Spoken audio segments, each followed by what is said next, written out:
নারায়ে তাকবীর, আল কোরআনের আলো,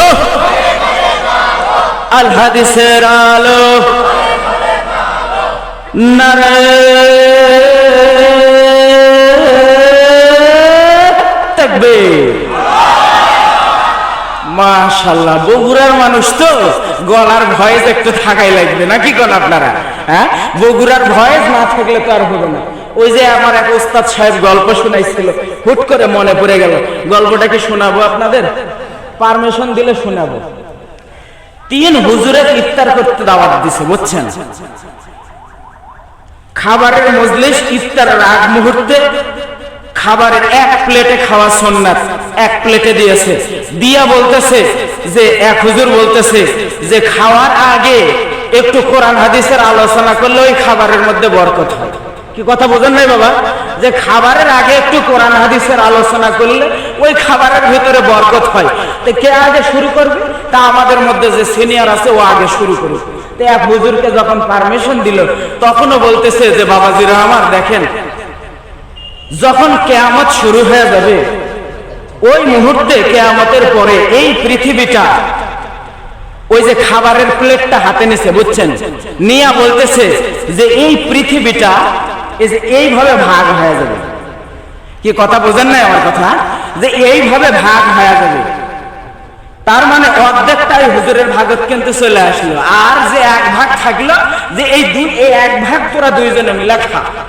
তো এই এখন চিন্তা করতেছে, আর আমরা মানুষ 3 জন, প্লেট একটাই, এই একাই তো অর্ধেক নিল, বাকিগুলো 2টা মিলে আমরা খাওয়া লাগবে।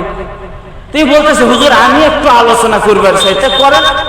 তো বলতেছে যে যখন হাসরের মাঠ যখন কায়েম হয়ে যাবে তখন আল্লাহ রাব্বুল আলামিন হিসাব নিকাশের পর কাউকে জান্নাত দিবে, কাউকে জাহান্নাম দিবে। কি কথা ঠিক না বাবা? জান্নাতের ভিতরে একটা নদী থাকবে, ওই নদীটা, এই খাবারের প্লেটটা হাতে নিয়ে বলতেছে ওই নদীটা এইরকম ব্যাখ্যা হবে। কি কথা বোঝেন নাই মনে হয়? এই নদীটা এইরকম ব্যাখ্যা হবে, বইলা যখন একটা ভাঁজ দিল তখন বাকি অর্ধেক নিজের ভাগত চলে গেল। পাশ থেকে আরেকজন তো ফোপাচ্ছে যে উই নিল অর্ধেক, আর যেটুক আছে ওর মধ্যে উই আরো অর্ধেক নিল, আর তো থাকেই না। এই কয় যে হুজুর আমি একটু আলোচনা করবার চাই, তো করেন।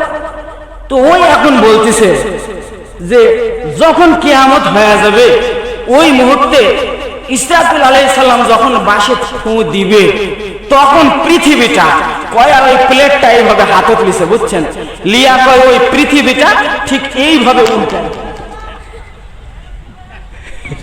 কি কথা বুঝেন না? পৃথিবীটা ঠিক ওইভাবে উল্টে যাবে।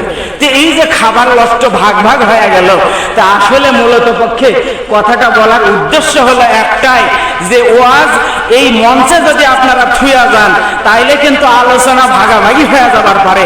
তো অতএব আলোচনাটা বাড়ি পর্যন্ত নিয়ে যাওয়া লাগবে। রাজি আছেন না? নাই?